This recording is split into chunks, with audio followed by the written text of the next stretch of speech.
Welcome back to the first installment of Knives of the Week. I get sent stuff quite regularly, and sometimes I don't have the time to do individual reviews for a little while. So this is a way for me to showcase a lot of different knives all at once, so we can kind of see what's coming up, which ones I'm going to talk about in the future, and just kind of get a general look at some fun items. So let's go ahead and get started.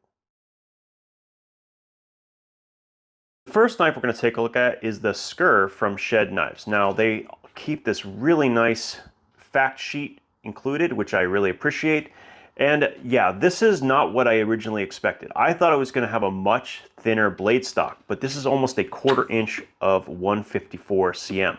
Now it is hollow ground, so it does thin out quite a bit at the blade, but still it is quite beefy. And the purpose of this knife is primarily outdoors and woodscraft. So I'll be playing with it, trying it out, seeing how comfortable it is to actually use. And yeah, that's something that I'll have to approach at a later time. But I wanted you guys to see some of the knives that they make. They make a bunch of different varieties, and just a really cool and actually very affordable USA made knife. The kydex that they actually make is fantastic. The fact that I don't have to even move my hand as I pull up, but yet it kind of extends for allowing it to slide properly into the sheath. The actual attachment is not my favorite types, but thankfully the kydex is set up for either neck knife, or you can set it up in pocket, you can set it up scout carry. There's a lot of different ways you can do it because of the holes that they've created. So I really do appreciate that. We'll be playing with this one in the future for sure. Let me know, do you prefer your smaller fixed blades more on the stout side, meaning that's something you're going to use probably just for bushcraft, or do you like a slightly more versatile thickness like 1/8 of an inch, which has maybe more applications for slicing? Let me know down in the comments.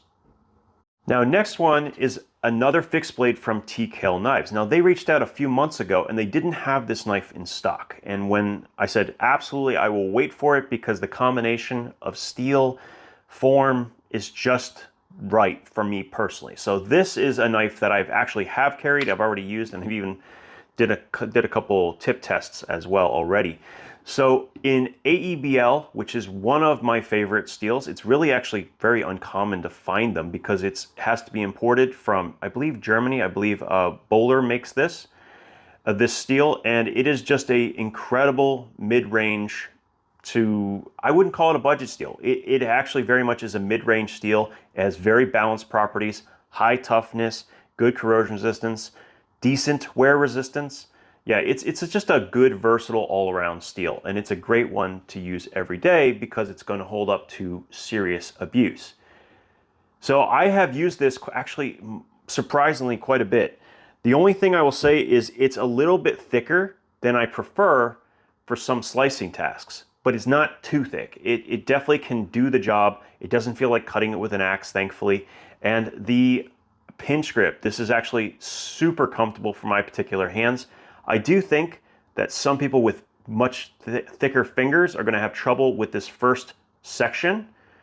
Not if you're doing this, but maybe if you're actually like choking up, you might have a little bit of a problem.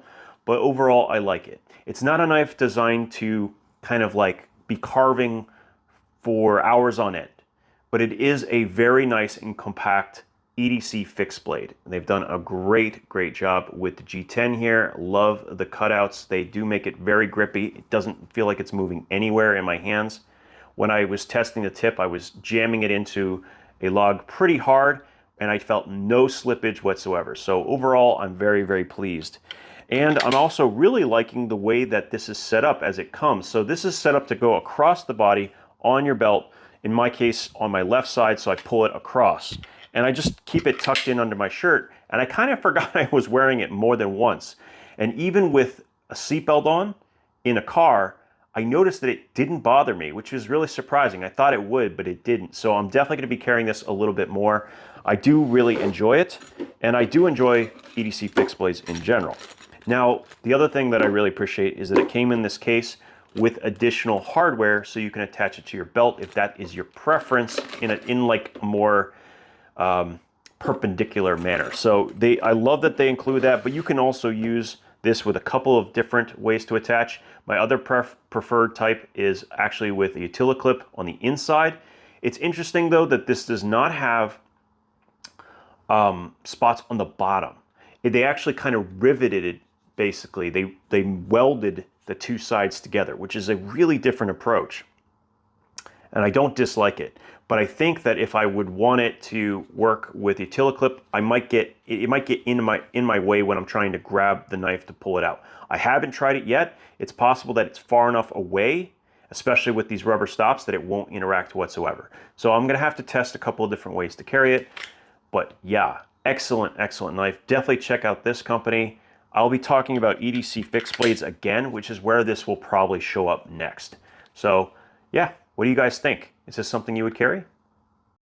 Now I would say one of my most viral videos on YouTube actually involved this. I called it the weirdest multi-tool I own, and I think that's still pretty much the case. This is the Upknife. So this version, the M1, is no longer being made. It had a steel handle with a 440C blade, and it was made 100% in the USA by my friend John over at Upknife. Now, guess what? He was able to produce a new generation with 775 aluminum handles at approximately half the price.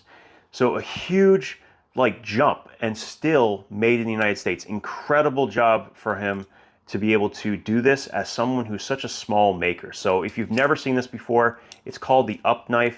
It has, well, a ton of functions. We'll just run through them real quick on the new model. So in the close position, you have, well, as he's calling it, it's mostly a package opener of sorts. A lot of people want to say it's a seatbelt cutter, but because of the distance between the blade and the two sides, it actually doesn't function for that purpose. I've tried it myself. Unfortunately, it's not going to work for that. It's mostly for not having to stick the blade out, to kind of pop those little plastic attachments for on the back of a toy or something like that. That's kind of what it's there for. It does not, I've never had a problem where it accidentally cut something it shouldn't, so that's really good as well. Just when you're putting it in your pocket, don't put it in sideways so you don't cut your pants. That would be bad.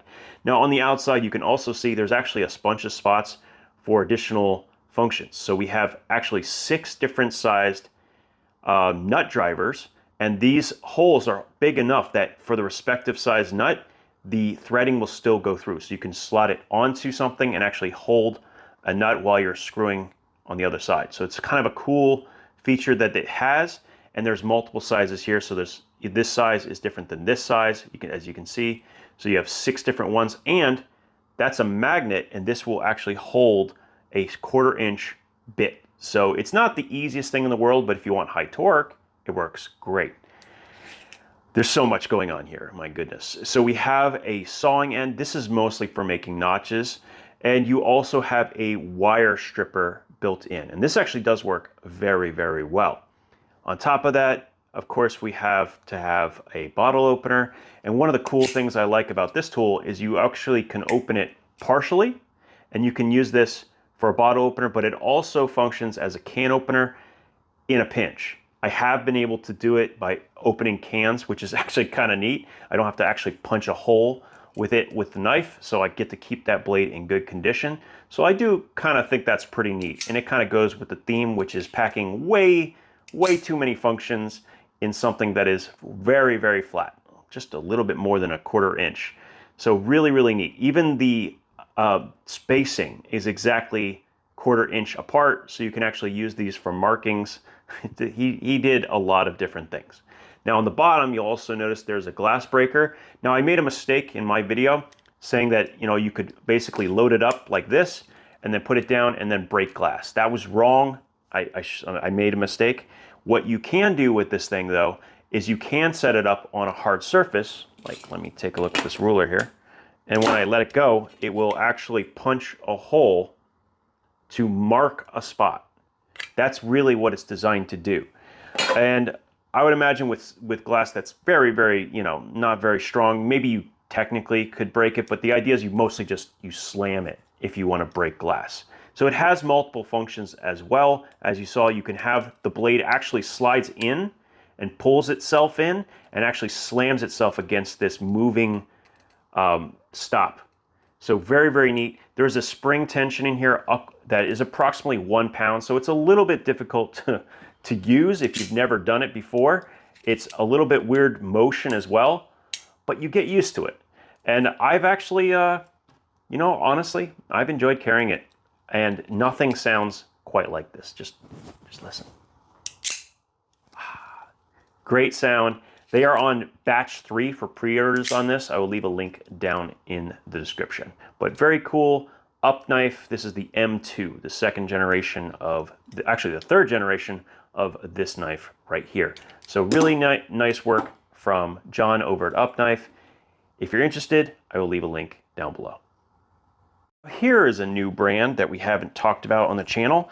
So they reached out and they're like, what knife we'd love to send you a knife. What knife would you like to try? And I'm like, well, I don't know. Send me whatever is most popular. So I honestly, if I'm being truthful, I looked through all of their knives, but I didn't really identify which one they said they were going to send. This is my own fault. But sometimes that can result in something really cool, which is getting something you're not expecting. And this is an example of that situation.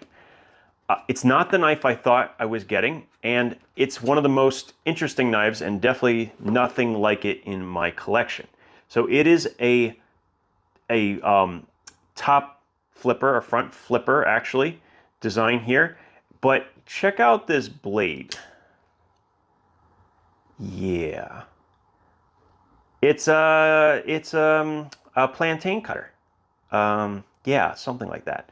No, honestly, this is a blade shape that I can't say I would ever carry, especially without a pocket clip. But they were saying this is their #1 selling knife, which I think is quite interesting.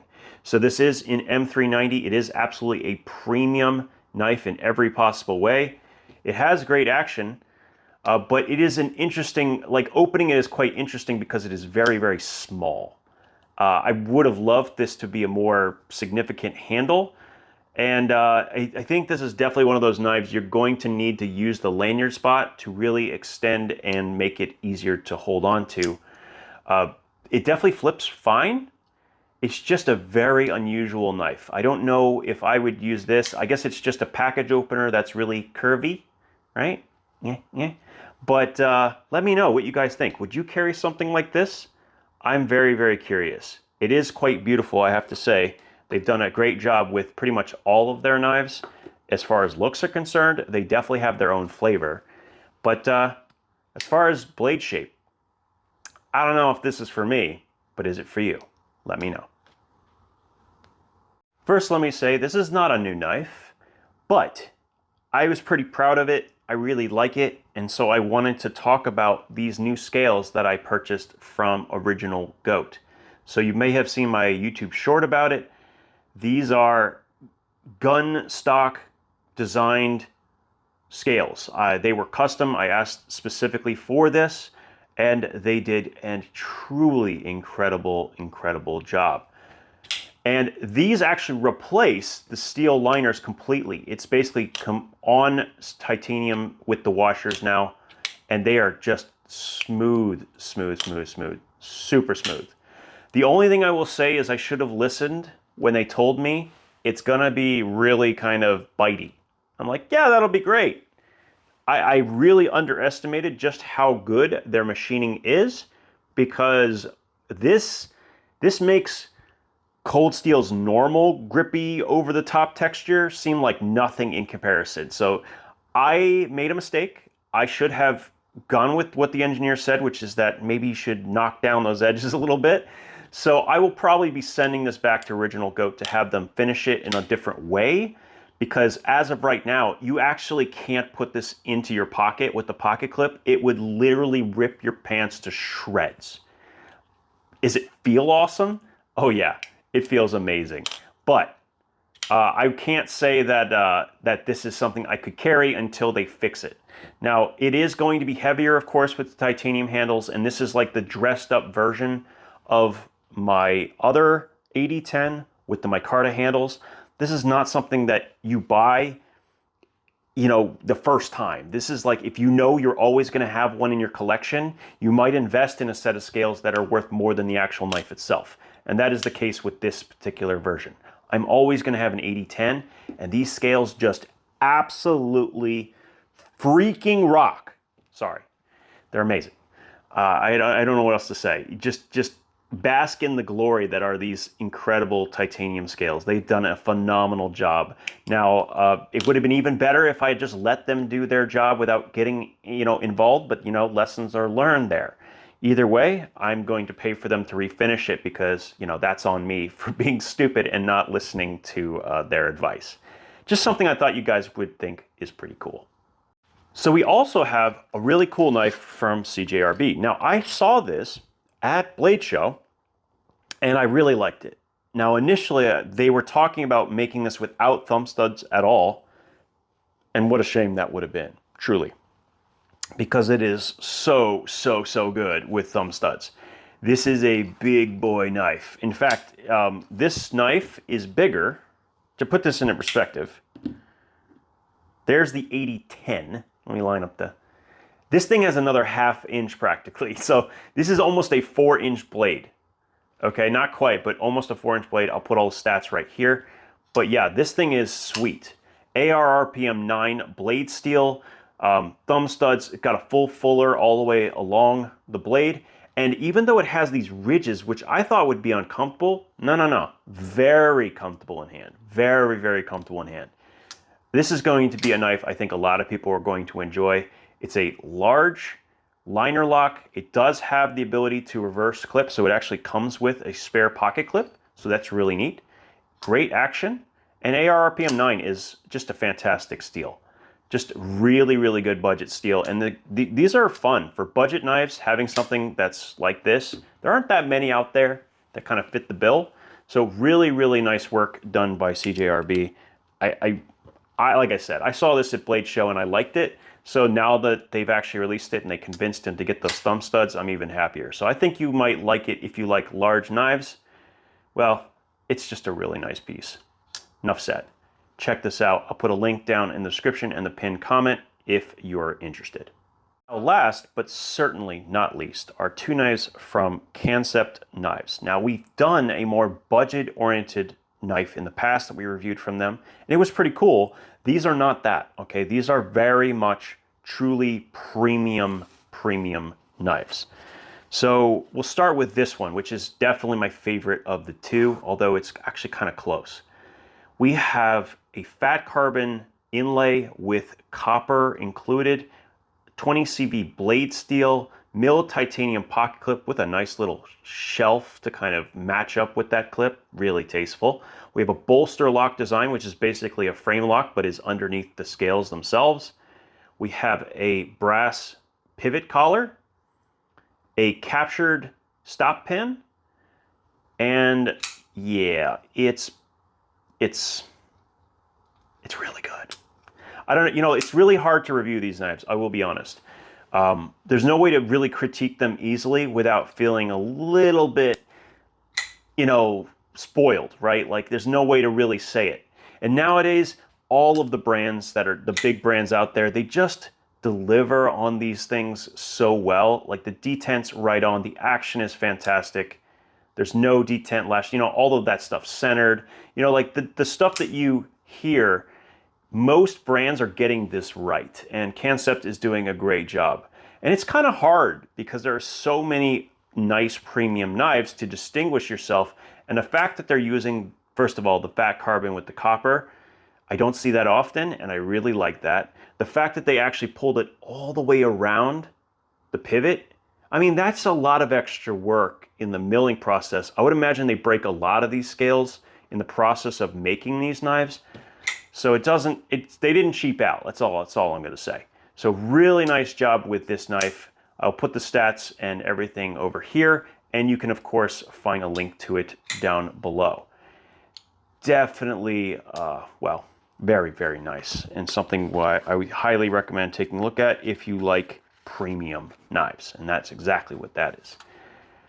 One thing though that this other knife has over that one is my favorite finish maybe ever on titanium. So they have a black wash, and I have a real strong, love for black wash titanium. I've just been spoiled in that regard, and just the looks of it just looks amazing, especially when you combine it with the kind of brass overtones. Like I think this is a titanium backspacer that is bronzed. You have the same thing with the screws and the thumb stud. You have the carbon fiber inlay with the copper. This is a flipper tab and thumb stud combo with a tanto blade shape. It's almost like a tanto like trailing point. It's really kind of interesting. What I do like about this knife, even though it is quite a bit smaller than the other one, the ergonomics somehow managed to be better. And also it does, like, the pocket clip literally disappears because it follows the curvature of the blade, the handle itself. It just disappears. In fact, it almost like it fills up your hand. And I just think titanium pocket clips are just the best. They really, really are. They just make knives so much more comfortable to use. Even if it weren't for the fact that they are premium in materials and people like that, I just think that they just function super, super well. And this is a great example of it. Once again, they have that shelf that comes up and meets the black washed clip. There is a little bit of a difference in coloration between the two. That's kind of a hard thing to adjust because black wash just comes out different for different components, but still, it's just worth noting. So it is a little bit darker on the clip, but that will lighten up because the clip will eventually get wear on it. And so that's going to match up with the handle even better over time. So S35VN, I believe this is called the Baku. Yeah, Baku, the designer right there. And you can see some stats that are over here as well. So if you're interested, I'll leave a link down in the description and the pinned comment.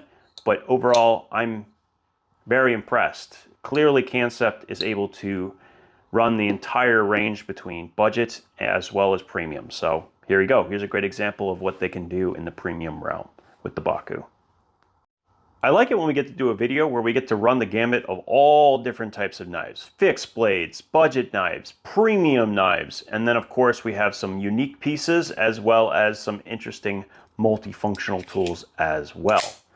Which one is your favorite? Do any of these interest you? Let me know down in the comments. As always, guys, thank you for your time, and we'll talk again soon.